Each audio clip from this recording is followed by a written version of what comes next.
Jeshi la anga la Israeli limetangaza kuwa jeshi lake la anga limezuia makombora mawili yaliyorushwa kutoka Yemen siku ya Alhamisi kabla ya kuingia kwenye anga ya Israel. Ving'ora vya mashambulizi ya anga vilisikika mjini Jerusalem, Tel Aviv na maeneo mengine ya Israeli ya kati kufuatia kurushwa kwa roketi kutoka Yemen. Milipuko mikubwa ilisikika huko Jerusalem baada ya ving'ora kulia. Picha zinazosambaa kwenye mitandao ya kijamii zinaonyesha vipande vya roketi vikianguka katika mji wa Adharia karibu na Hebron, kusini mwa ukingo wa magharibi unaokaliwa. Shirika la utangazaji la Israeli limeripoti kuwa mfumo wa ulinzi wa makombora wa Marekani wa THAAD ulishiriki katika kuzuia makombora yaliyorushwa kutoka Yemen kuelekea Israel. Televisheni ya Israeli ya Channel 12 imeripoti kuwa maagizo yaliyotolewa kwa ndege iliyopangwa kutua katika uwanja wa ndege wa Ben Gurion ili kugeuza safari yake kuelekea Lananka,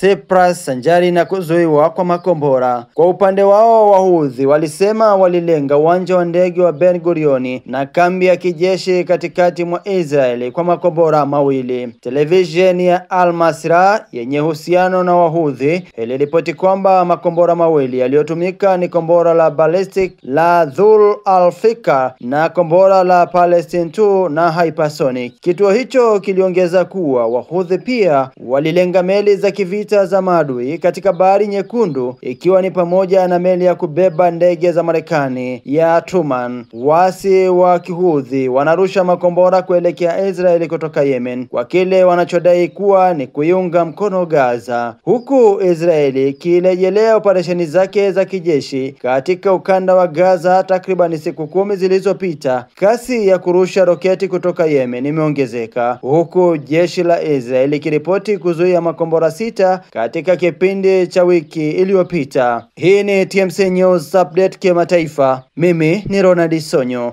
Endelea kutufuatilia ili wa kwanza kupata taarifa zetu pindi tunapozipakia hewani.